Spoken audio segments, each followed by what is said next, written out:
This episode is brought to you by Indeed. Stop waiting around for the perfect candidate. Instead, use Indeed sponsored jobs to find the right people with the right skills fast. It's a simple way to make sure your listing is the first candidates see. According to Indeed data, sponsored jobs have 4 times more applicants than non-sponsored jobs. So go build your dream team today with Indeed. Get a $75 sponsored job credit at Indeed.com/podcast. Terms and conditions apply. Zootopia 2 has come home to Disney+. Let's go!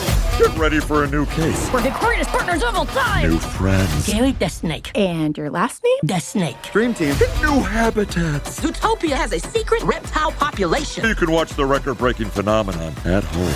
Zootopia 2, now available on Disney+, rated PG. And right now you can get Disney Plus and Hulu for just $4.99 a month for 3 months with a special limited time offer. Ends March 24th. After 3 months, plan auto-renews at $12.99 a month. Terms apply. Drink?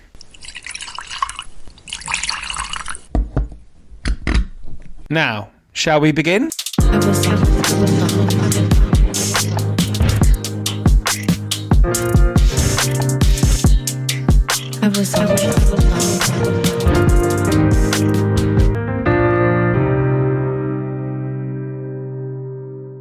Hello. Themistocles was a leading Athenian politician and general in the early 5th century BC. He fought at Marathon in 490 BC and played a leading role during the Greco-Persian Wars and was in command of Greek forces at the Battle of Salamis in 480 BC when the Persians were defeated, thus ending their chance of conquering Greece. But it was his decision in the intervening years between Marathon and Salamis to direct the revenue gained from silver mines that would set Athens on a course that would lead to its empire, war with Sparta, and the Classical Age, which saw Pericles' building programme, which produced the Parthenon. Michael Scott joins, Professor of Ancient History at my old university, Warwick, and the author of a new book, Themistocles, The Rise and Fall of Athens' Naval Mastermind. We've got the film club coming up, and we talk Titanic with Leo and Kate, but let's get on with my chat with Michael Scott, talking Themistocles. Michael, huge pleasure to have you on. Thank you very much for joining me. Thank you so much for the invitation. It's great to be with you.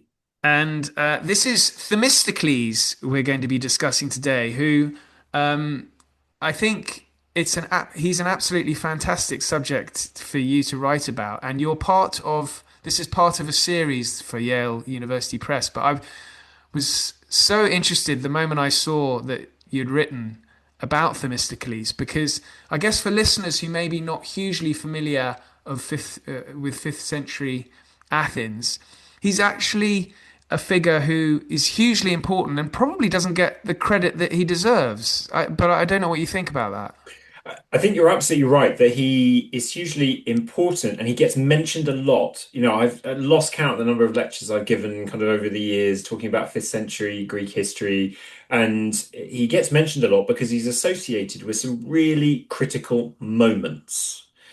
So the Persian invasion of Greece in 480 BC, Persian fleet and army descending down through Greece, everyone's giving up.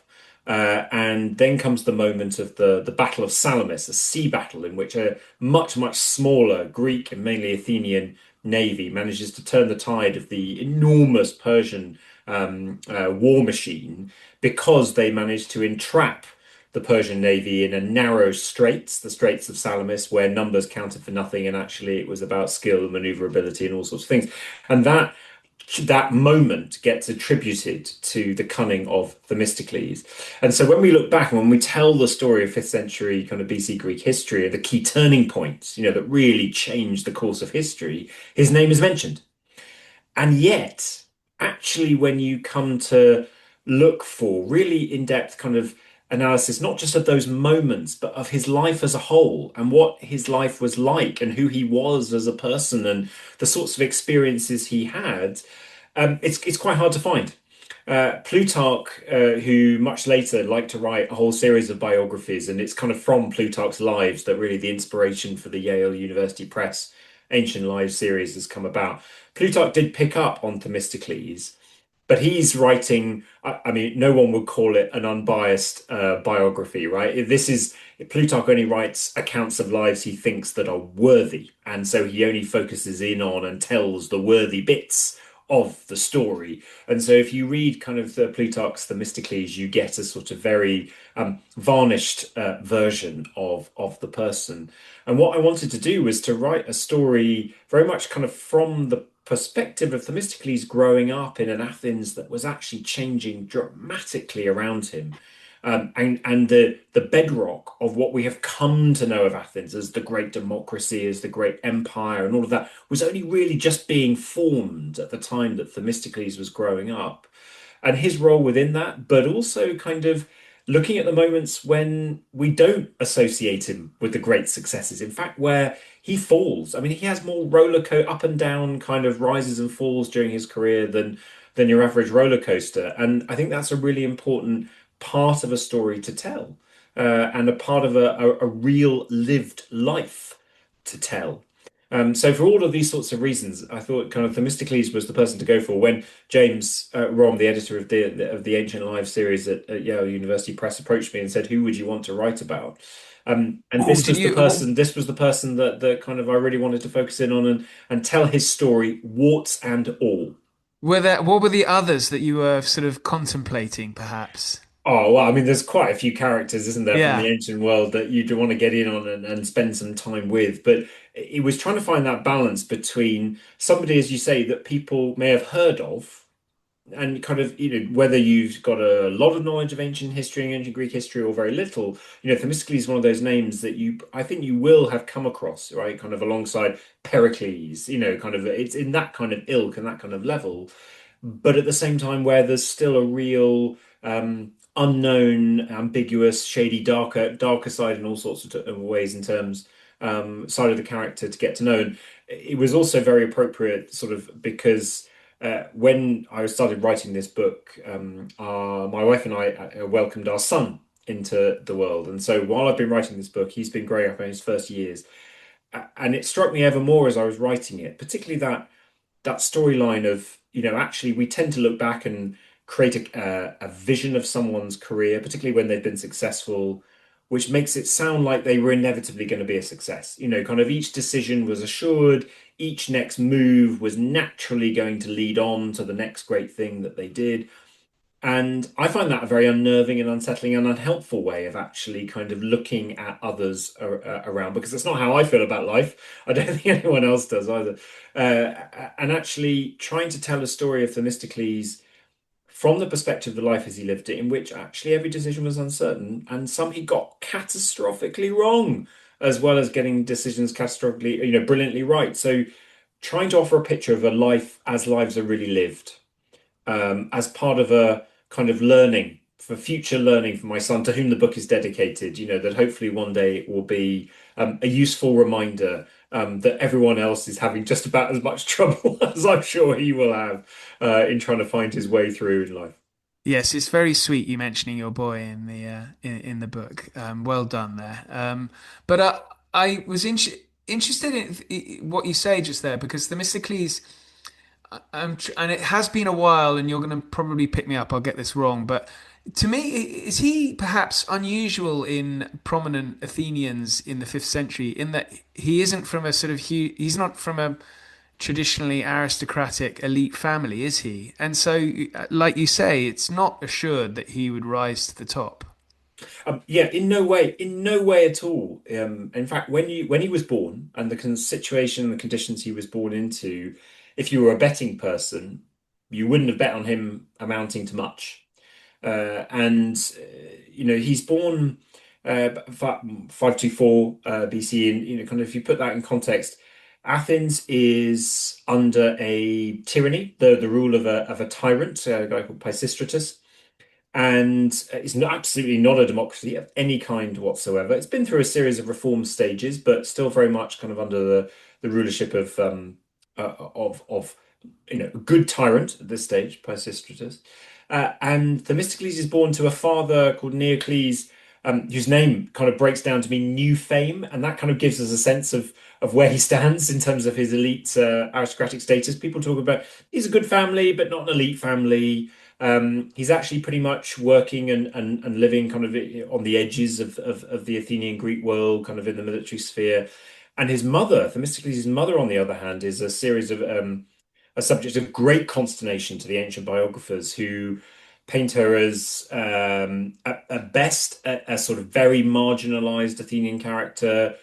Others claim that she was a non-Athenian, she was a foreigner. Some even go so far as to say that she was a prostitute. So kind of Themistocles has this quite ambiguous liminal position in Greek society when he's born. Not just that he's not coming from an aristocratic family, one of the best, but he's also kind of got a one foot in, one foot outside of Athenian society, depending on which story you believe of his parentage. And as a result, he's not growing up, kind of surrounded by the elites and naturally one of them. He's growing up partly, we think, on literally the geographical outskirts of the Athenian world, while his dad's sort of on military duty, but then coming back to live not in the center of Athens, but actually in a sleepy little village in the countryside in the wider territory of Attica, the countryside around Athens. And again, sort of, despite the fact that later biographers like to tell a story of him when he was at school as, brilliant and impetuous and always pushing back against authority and all of those sorts of things we like to talk about when we know someone down the line is going to be a success, and we try and sort of reverse engineer that. Actually, through up until 1820, there's nothing to indicate he's going to be brilliant. And yet, what provides the opportunity for him to break through is that the Athenian society around him during that crucial time that he's growing up is changing beyond all recognition. So when he's 10, the successors of the tyrant Pisistratus, his sons, Hipparchus and Hippias, one of them is murdered at a great Athenian festival. And that initiates a period of really quite severe tyranny, as we would define it in the modern terms. And that leads in 508 BC, when Themistocles is about 16, to the great revolution that will begin Athens's democratic story. And so, he's 16, a kid, 16, 17, 18, and your entire world is changing around you. And this whole new system of politics is being born, in which supposedly democracy, people power, everyone has a chance to be heard and to come forward. And within just a couple of years of that, in sort of 506 BCE, the Athenians get their first big military victory against another Greek set of Greeks called the Boeotians and the Chalcidians, that seems in everyone's mind to really reinforce that this is a good political system. Suddenly Athens is winning stuff. Athens is on top. And people like the great historian Herodotus attribute that to the fact that people are now fighting for a system they feel is theirs, rather than a system that is governed by others. So it's that kind of seismic change in the political system around him, the opportunities that are opening up for people to come from different parts of that society to benefit from it and to give benefit to it, that we must see Themistocles' then rise to prominence. And at the age of 31, so by the time we get kind of just into the early 490s, so when democracy's sort of been in existence probably for just over about a decade, that's when Themistocles first comes into real sharp focus at the forefront of Athenian politics, when he has the role of what's known as chief archon or chief magistrate of the city for a year, and he's done incredibly well to get there, because the minimum age you had to be to occupy that role was 30. So he does it about a year or so after the minimum age he could be, and that meteoric rise from such ambiguous beginnings, I think, just shows you how much absolute turmoil the Athenian system was in during the late 500s and early 490s that enabled Themistocles to rise out of nowhere. Would it be too strong to say it's a meritocratic rise, or because we have to be a little bit careful? I mean, ultimately, it does reign. It's a democracy, but not as most listeners would recognise. Yeah, I mean, Athenian democracy, right? If we look at Athenian democracy, we would go, that ain't no democracy. No votes for women. It's a system based on slavery, right? There's all sorts of problems with Athenian democracy. But I think we also have to remember that actually, the Athenians, if they were looking at us today, would look at our system and go, "You ain't got no democracy either," because they believed in the fact that every male Athenian citizen should be involved in every discussion and every issue should be decided by a vote of every single hand. It was a direct democracy in which everyone was voting for something that directly then impacted on them. And more than that, every male Athenian citizen, because they were using systems of randomized lot for senior public office, pretty much every male Athenian citizen at some point in their lives was actually occupying senior roles in the council, for instance, that the Athenians worked on.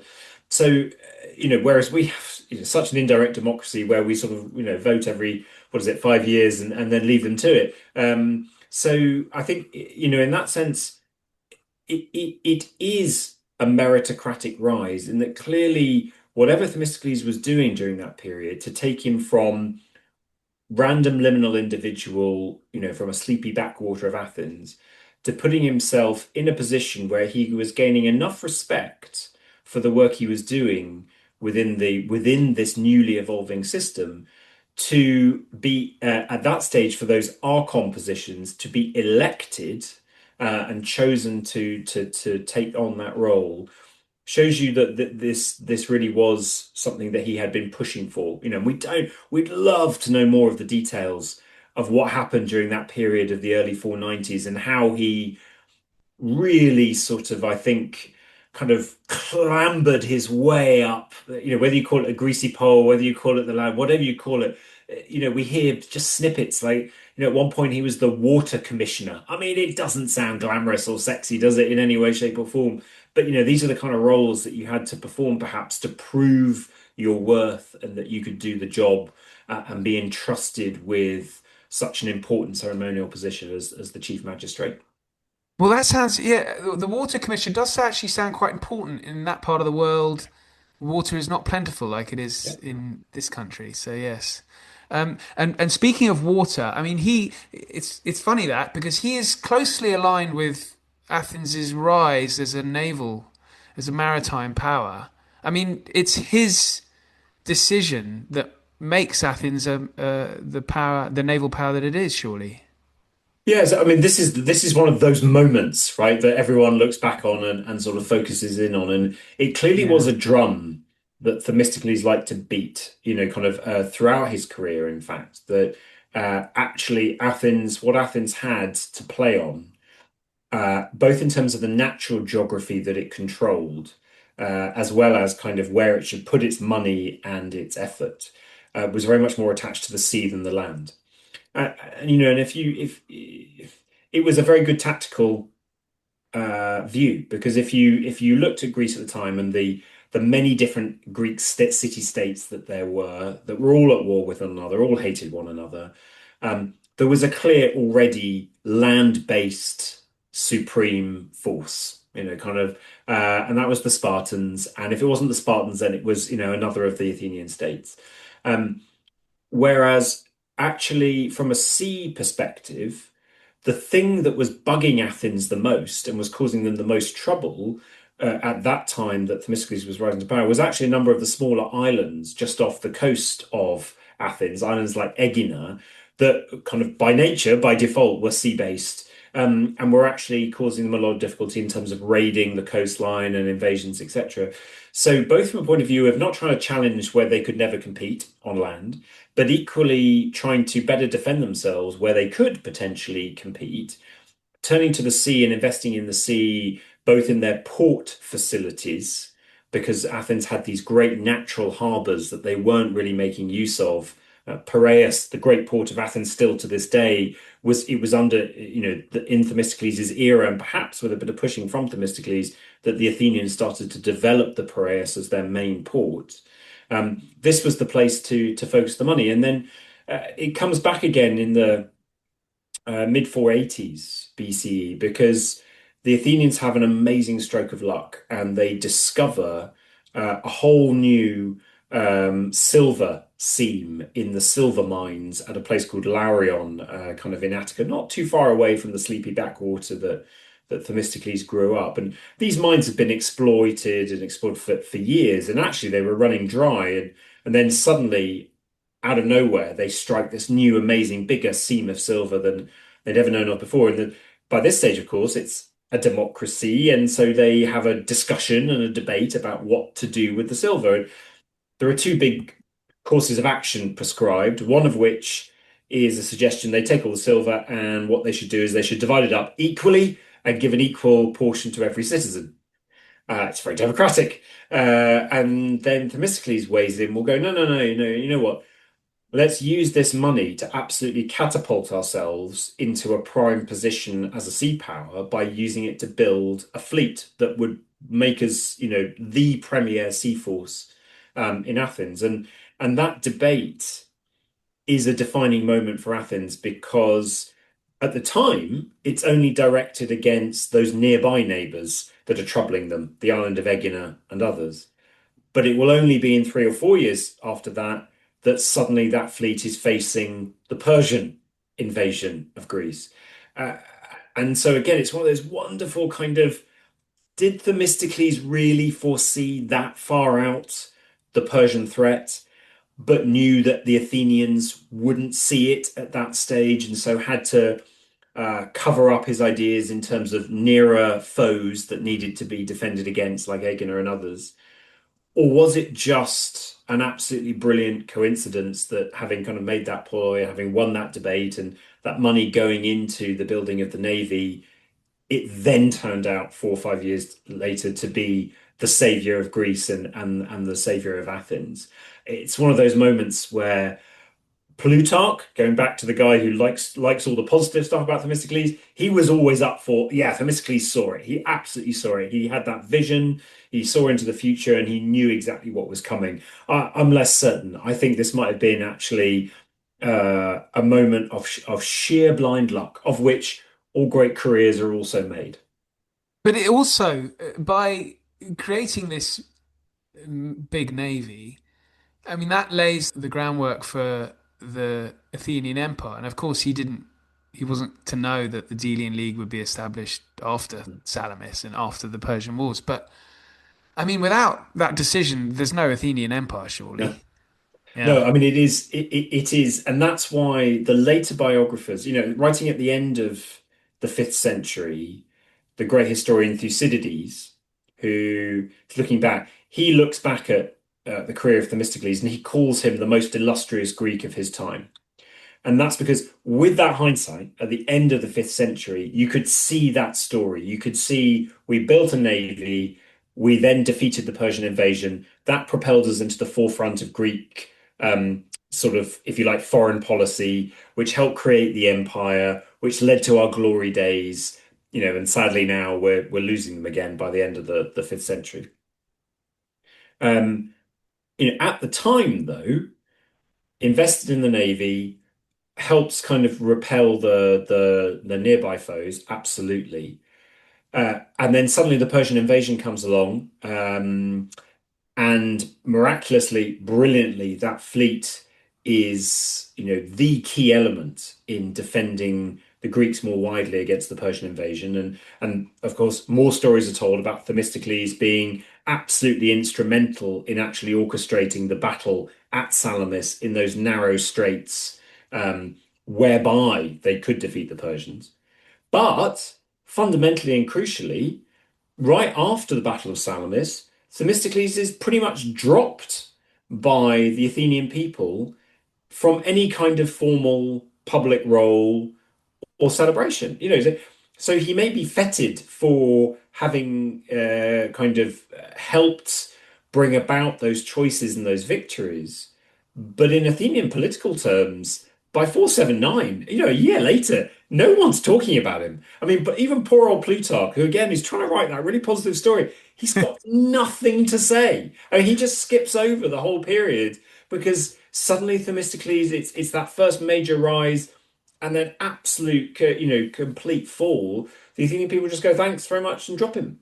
And so he has to reinvent himself again with another kind of reason to bring himself back to the attention of the Athenian people and prove that they need him. which is he then starts banging his second big drum that he always does throughout his career, which is about building city walls and kind of the need for Athens, which hitherto had not had a very effective city wall around it, to actually build, mighty walls around the city that would eventually also famously be then connected down to the walls around the port of Piraeus, so that Athens was a completely defended both city and port, and thus could survive blockade and siege for any period of time. But it's interesting that mentality of the Athenians, like you say, Themistocles is dropped, and then he again after he really is dropped in that he's ostracized. But what is it about the Athenian mentality? He's not alone in that. I mean, Miltiades, who won Marathon, his son Cimon. I mean, I'm trying to think. I'm running out of my memory banks. Forgive me. It's been so long. No. Taught well, Michael. Right.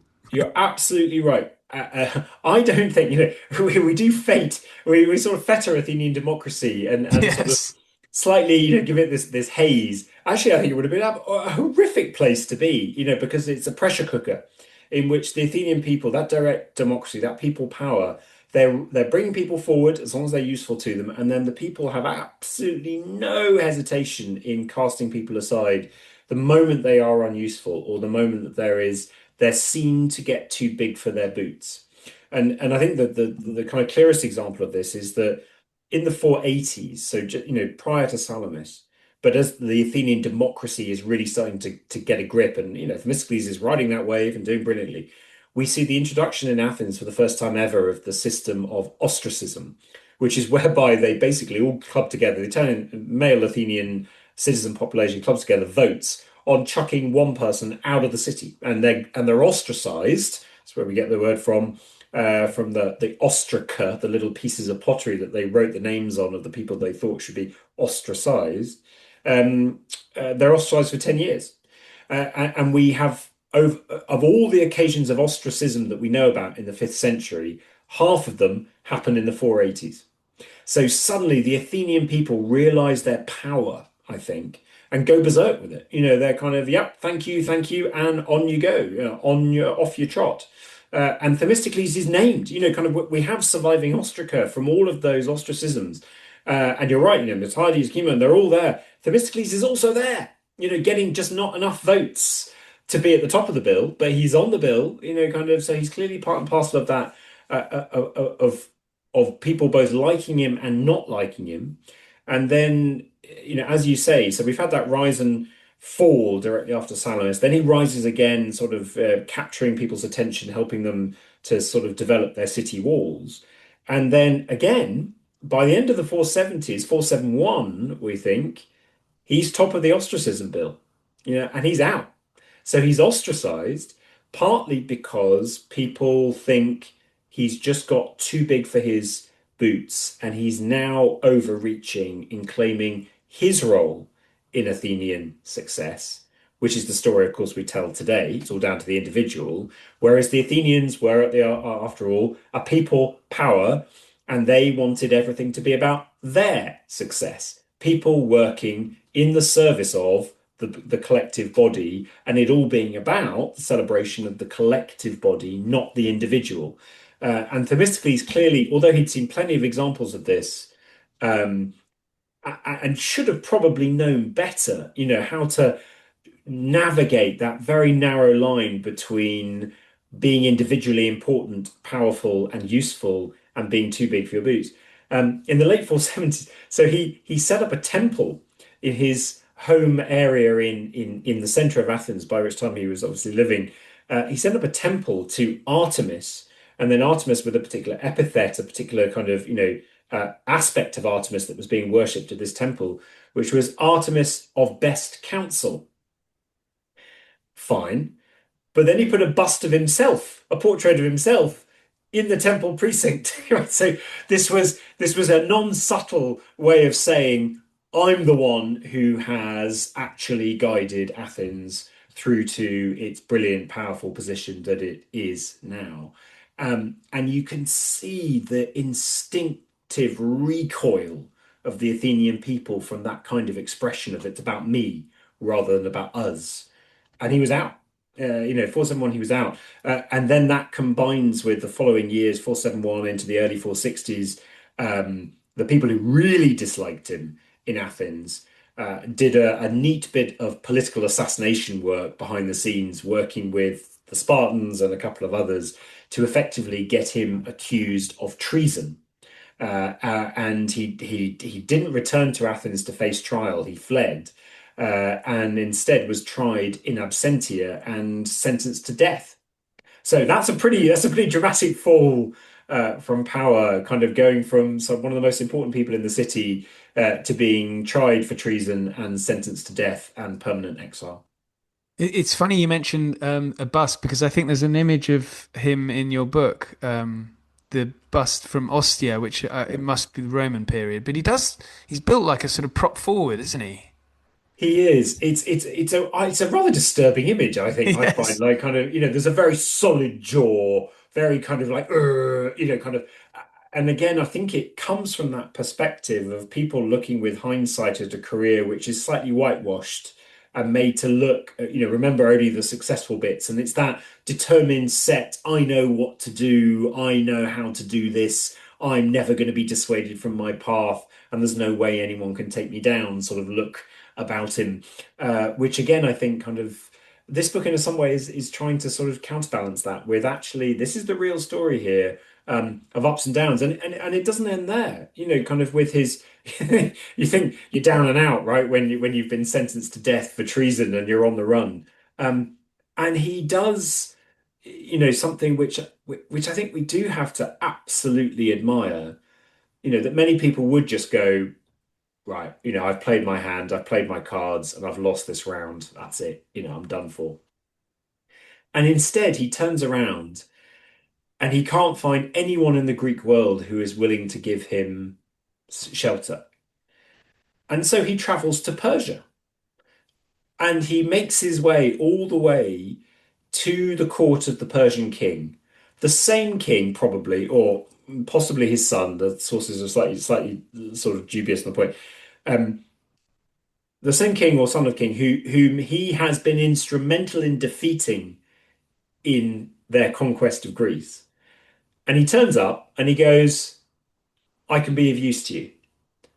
And you should not only not kill me, but you should allow me to be part of your court retinue, and you'll be pleased that you did. So that kind of determination, gumption, there's all sorts of ways in which you can call it, right, and play it from good to bad, is, I think, remarkable. And the resilience is remarkable. But also the determination to push through with it. So he is recounted as being the only Greek who ever learnt to speak Persian fluently. And so he was in his mid-50s, by this stage, when he had nowhere to turn, fled to Persia, got an embassy with the Persian king, said, look, give me a year to learn Persian so that I can talk to you in your language properly and explain what I can do for you. And the Persian king agreed.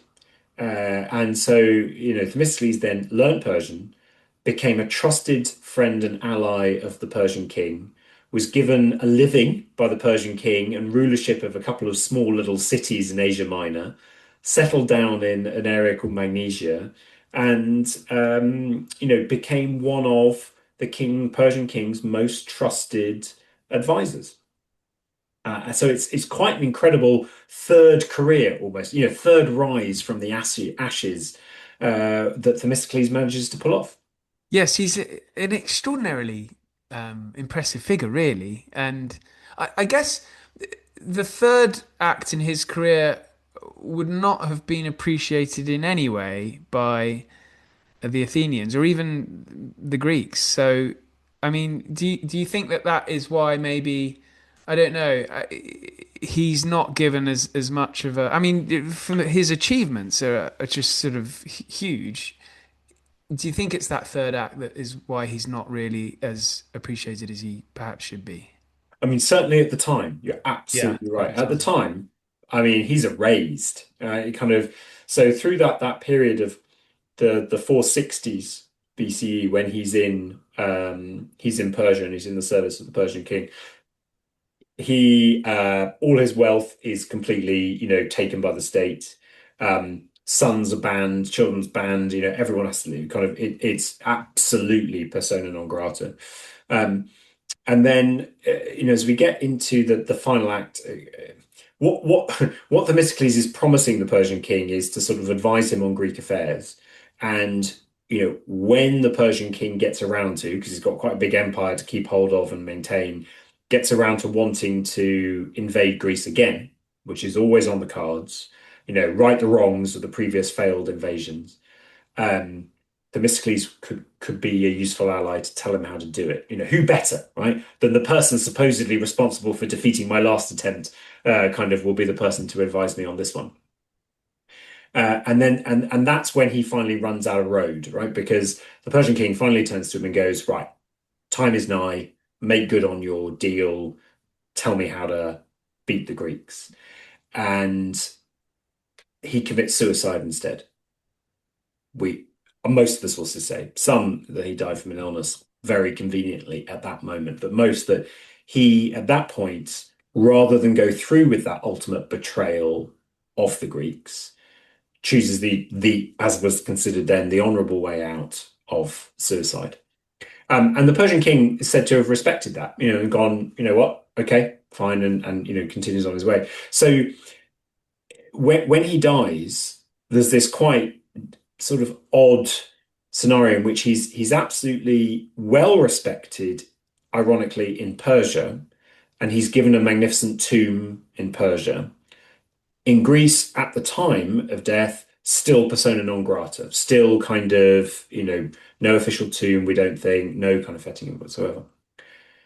But then something absolutely extraordinary happens over the next sort of couple of decades. So he dies in the 450s. Athens, by that stage, as you rightly said, Delian League, transforming into empire. It's the Athenian Empire. The 440s is going to be the era when they build the Parthenon, right? The great expression of Athenian democratic power and imperial power. And it's in that moment, right, when the Athenians are going, aren't we amazing? Aren't we this amazing democracy? Aren't we this amazing sea power? Aren't we this amazing empire? That they suddenly go, and Themistocles was pretty key to that. And he gets completely rehabilitated. So suddenly his sons are welcomed back to Athens. Suddenly there's stories of a great tomb that is built for him in the Piraeus. Suddenly there's a portrait of him in the Parthenon, which supposedly was there for centuries and was seen by the great travel writer Pausanias in the 2nd century CE. And so the 440s, brilliant. And then, of course, Athens ends up in the Peloponnesian War, fighting for its life against Sparta, the great civil war that tears Greece apart. And what becomes important during that period of time, when Athens is having to defend itself against land-based attack? The city walls. Well, hang on. That was Themistocles too, right? So suddenly, even in that period of civil war for Athens, his second decision, his second big thing, became absolutely crucial for Athens's survival. And so you can see why, by the time of Thucydides, in that kind of end of the 5th century period, suddenly talking about him as the most illustrious Greek of his time, that rehabilitation makes sense. And that's only enforced in the following century, in the 4th century BCE, when Athens has lost its empire and the democracy is a bit dodge, and everything's just not as great as it was in the glory days of the 5th century and the golden age of people like Themistocles and other great rulers that kind of re-emphasize this very, very positive impression of him. So he dies a man sentenced to death, exiled and persona non grata in Athens, and sort of vaguely honored by the Persian king. Within a decade or so, he's being feted in Athens as a great hero of sea power and of the empire. Within the next couple of decades, he's being feted as both that and the originator of Athens' great defense its city walls through the Peloponnesian War. And then that gets reinforced a century later by being just one of the great heroes of the Golden Age. And suddenly he's a hero. Full stop.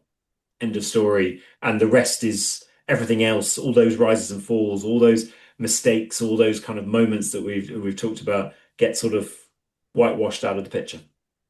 Well, it really is a wonderful story, his life. I had to ask you actually. I know I noted in your sources at the end. I wanted to ask: is this something I should know? I suppose, but is this something standard in that? I think you translate your own primary sources. Is that fairly standard for historians like yourself writing about the ancient world? You absolutely, yeah, you can do, and people do because otherwise, I mean, it's just a simpler way than having to, remark on whose translation you've used for every source that you use. So you can do your own, and it's quite fun to do so, in a way, like kind of from that perspective of helping to put your emphasis on it. It also makes you think because, I mean, one of the things I come back to at the very end of the book is thinking about that Thucydides quote again, and that most illustrious Greek of his time. And when you look at the Greek itself, the word for that is translated as illustrious is the Greek word. It's lampros, and actually, when you kind of look into that word, it's one of those great Greek words that has a very long list of ways in which you can understand it. And I think perhaps we've actually fallen into the trap of translating it as illustrious, which has a very specific meaning, really, in English, whereas in the Greek, it means more generally, it means bright, it means shining, it means iridescent, it means sort of attracting attention. And I think that is possibly the better sense and ways of translating it to help us understand the realities of Themistocles, the man. Cicero, Roman, writing and thinking about Greek history, was really puzzled by Themistocles. And he was like, why does he have this amazing reputation when basically he did two maybe great things, two moments, whereas others who created systems that lasted for decades and centuries, aren't as famous, right? And I think understanding lampros as sort of that bright, shining, iridescent sort of attracting attention end of the spectrum actually helps us understand what Themistocles was. You couldn't not know about his character, his nature, his career, but that didn't mean that it was always in the ascendancy. It didn't mean that he was always right. It didn't mean that he was always kind of a positive force. It just meant that he was always kept coming back, the proverbial bad penny that keeps turning up, or the thing that can't be ignored, or the person who reached further than others, or did things that others kind of weren't prepared to do, or in many cases able to do, kind of thing. So I think that's the kind of way in which we have to imagine Themistocles, or I imagine Themistocles as somebody who cast a shadow, right, and became a shining light, but not necessarily always in a positive sense, one that just people kept coming back to and thinking about and reflecting on. And I hope what this book does is allow us to reflect on both the ways he got it right and the ways he got it wrong, on kind of the rises and falls, on the nature of the society as a result he was living in, and on the reality of how lives are lived and how reputations are fashioned. Well, you know what I'm going to do is I had Robin Waterfield on talking about his new translation, so I shall immediately go and find how he's translated that word. But I think book cover does really epitomize the shining light, doesn't it? I assume you had a great involvement in that. But Michael, this has been fantastic. Thanks so much for coming on. Thank you. It's been fun to talk about it. Good old Themistocles. Yes, wonderful man. Okay, great stuff. Listeners, as usual, links are in the show notes. But Michael, best of luck with the book. Thank you so much. Great to be with you. We've come to the end of this club meeting, so thank you for listening. If you want to get in touch about club benefits, please do, either by email or on X or Instagram. Links are in the show notes. I've also included my Substack link so members can read articles I've written on various matters that may be of interest. The History Book Club is written and presented by me, Oliver Webb-Carter. Music is by listener Chat DMZ. Episodes continue next week and every week, so please do join, subscribe, and if you can provide the club with a 5-star rating, we would be delighted. In the meantime, I thank you again, and now I have to usher members out into the real world. Until next time.